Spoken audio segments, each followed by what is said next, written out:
Now, folks, if you'll just gather around a little closer now. Come right in a little closer. That's it. That's fine, folks.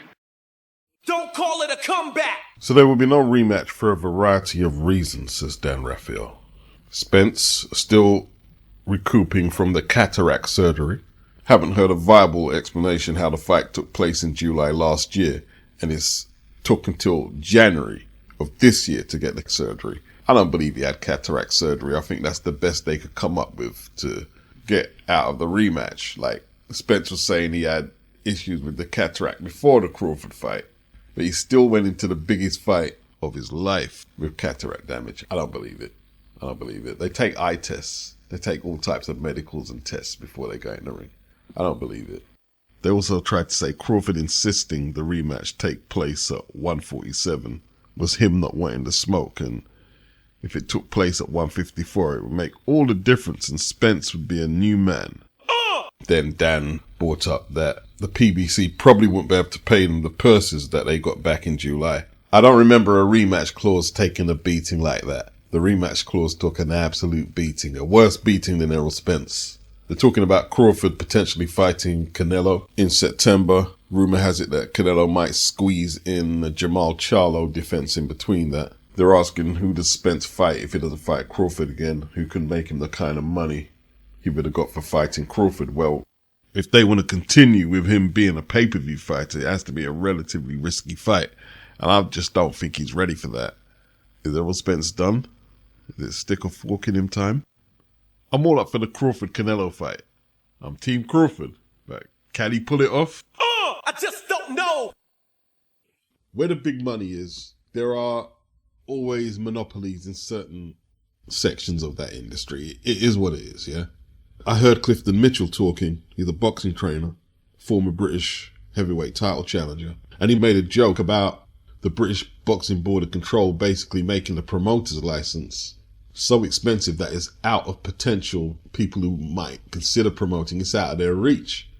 Because it's very expensive. Back in the day, a manager's license would allow you to be in the corner as a second. Can't do that now. Either you have the training license or the second license, or you can't be in the corner. For the smaller operations, the smaller hall shows, every penny that goes out has to be accounted for how much is coming in. Stands to reason. And it's a monopoly that keeps the numbers in check, and it also makes sure that top promoters, obviously, that they get the first pick at the prospects and contenders at the prospects coming up. That's a monopoly. This is why a lot of promoters in Britain would rather work with the PBA and BIBA. The rates are more competitive in terms of getting a promoter's license, a manager's license, or being a second. The rates are more competitive. Yeah. Pro boxing, as we know it, for a lot of the smaller promoters, will be forced into the more seedy, unlicensed circuit, which is alive and kicking right now. It's there. No anesthetists, no paramedics, no designated doctor on the premises, no ambulance provision. Because that all costs money. You know what I mean? Like, after Michael Watson had his situation in 1990, it's progressively become more expensive to run boxing promotions. It is what it is. Right now, Eddie and Frank Warren, I mean, they seem like they're thick as thieves. They have a vested interest in this Saudi takeover. Frank Warren, he's supplying Tyson Fury from Queensbury. I don't know if Usyk is, I don't think Usyk's affiliated to anyone. He's affiliated to the Saudis right now. He's all about that Turkey al-Sheikh check. And that's his alliance right now. And Eddie's out there defending Tyson Fury harder than Frank Warren this week about the sparring rumors. How long will the harmonious alliance with Frank Warren last? Who knows? I'm not going to make a big deal about nothing while I'm getting the fights I want to see. That's all I can say. But yeah, Eddie is a Tyson Fury fanboy almost right now. You know what I mean? Now, Ben Shalom is a little off the pace. He has to get his weight up in terms of maturing his heavyweight stable. And while it looks all good, you know what I mean? Like, yeah, we all work together, share, everyone can get a piece. Well, they're not going to want the broadcasting to be spread against 3 networks. It's okay, yeah, we'll have TNT and DAZN right now. But Sky as well? No. So Sky Sports have it to do right now with boxing. They really do. If they can't get into that Saudi market while Eddie and Frank are killing it, it's difficult. It's okay for the Saudis, right? They do their Channel 5 cards and, they promote Harlem on there and the other prospects they have on there. And then they go over to the Zone and do the Misfits. And if Channel 5 hasn't got a slot for Wasserman, the Saudis had Josh Kelly on the Zone the other day. So they're happy just freelancing on Sky, Channel 5 and the Zone. They're perfectly happy with that. Happy as Larry. There are monopolies out there. There are monopolies. Yeah, they've got Eddie on board about this sparring story.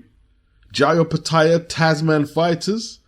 Like, why would Tasman Fighters write letters to protect Tyson Fury? Well, I'll tell you why. He's on the Tyson Fury undercard. It's in his best interest that he keeps a tight lid on what really happened in the sparring sessions with Tyson Fury. Well, I saw the interview with Spencer Oliver and Johnny Nelson. I was quite baffled by it, in all honesty. Like, thankfully, I'm not involved, but TalkSport and the Fury camp are obviously like this, and he's banned and whatever. Jai Opetaia did not drop Tyson Fury. Jai Opetaia flew in. He did 5 rounds with Tyson Fury. Jai will always try and take everyone's head off. I know many people that were there at the spar, even Jai and his team confirmed it's absolute nonsense. He decided to go home because he's fighting Maris Bradis, who is an orthodox fighter, and in the camp is about 8 southpaws sparring Tyson Fury. Johnny Nelson is saying his sources are very strong, that Tyson Fury has been taking beatings in these sparring sessions. There's a mole in the camp. Look, I'm not going to talk about the legitimacy of Tyson Fury taking the beatings. I don't know. But the mole in the camp, yes, I believe it. There's moles everywhere in the flipping game. How do you think they turned over the Conor Ben Eubank fight? Mole. There's moles everywhere. Apparently there's a mole in Usyk's camp. I haven't heard nothing leaked though. Yeah, I believe that. Like I said before, Tyson Fury's got dropped by a cruiserweight who don't hit as hard as Jai. Steve Cunningham. He got dropped by Steve Cunningham. Pychek was a small heavyweight. He dropped Tyson Fury. He can be decked. He can be hurt. Derek Chisora rocked Tyson Fury in the first fight. He didn't floor him. I was listening to your podcast with Spencer Oliver on Talk Boxing. Very outspoken about the Fury Usyk fight, I'm sure you'll agree. And how kind of reliable are your sources that Tyson Fury isn't having the best time in sparring? Very reliable. And I'm quite sure if Fury's team see this, they'll be pissed off. Francis Ngannou had Fury on the canvas. A lot of people in the industry said that Fury overlooked Ngannou and that's why that happened. But is there more to it? Some say the Wilder fights have took too much out of him. Truth is, he's never been as great as some of you who were listening to the video said he was. That's the truth. But he's a good fighter. The sparring rumors have to be a concern. I don't know what's happening in that camp, but I'm inclined to believe that all is not right. Just had to do an edit. Breaking news. Tyson Fury withdraws from the February the 17th clash with Alexander Usyk. Cut over his right eye. He showed a selfie to express his regrets and show us that he was in shape. He said he couldn't help getting cut, but what he can say is Usyk was in trouble, meaning he was in shape. Now, a lot of people predicted this, that Fury wouldn't turn up for the February the 17th date. Sean Porter was one of them. He went live saying, "I told you so." We're looking at the cut. It's in the same place, around the same region where he picked up the cut from Otto Wallin in 2018, and that was a serious cut. So the fight has to be rescheduled. It's going to take at least 3 to 4 months before we can even think about seeing that fight if the cut is as bad as it looks. You know, some people are saying the photos are doctored and they don't believe Fury. And Fury, in all fairness to the people who have doubts about the legitimacy of the cut, he's given them cause not to believe him or at the least be skeptical when he speaks. He said he was training with Conor McGregor to do MMA. Conor McGregor said no, he has never trained with me. Did he really donate the money to the homeless? So here's some footage of the sparring session where Fury was cut.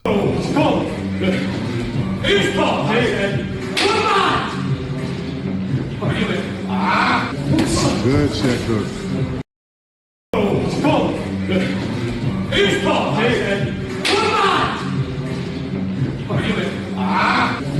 Good shit, good.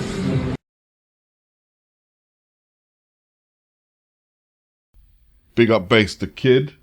He said it was Alexis Barreri, if I pronounced that right. That's the sparring partner who did the damage. Some people are saying it's Argon Sanaki. He's throwing a left hand and he catches Fury with his elbow. Karma perhaps for throwing that elbow on Francis Ngannou in October. So this is the second time Fury's had to cancel the fight. Fury and Usyk was scheduled for December, but Francis pushed him way harder than expected, and the fight was cancelled. AJ versus Wallin, Parker versus Wilder replaced the Fury-Usyk event in December, and this is where we're at now. A lot of things are suspect. The cut looks pretty deep, but Fury is wearing a headguard. What's unusual about that? Oh, he's wearing a headguard. He is wearing a headguard. He doesn't normally wear a headguard in sparring. He doesn't wear a headguard when he spars. I was going to raise. Now, the Fury fans are going to say, well, perhaps they were being cautious because the big fight was coming up. Well, he's had many big fights coming up. So does he wear a headguard or not? Word around a campfire is that he doesn't wear a headguard in sparring, but he's wearing one now. And obviously, if you're wearing a headguard and you're claiming you're cut, well, looking at the video footage, the headguard would obscure our view of any potential cut there. There's no blood leaking anywhere or nothing. But does the card still go ahead?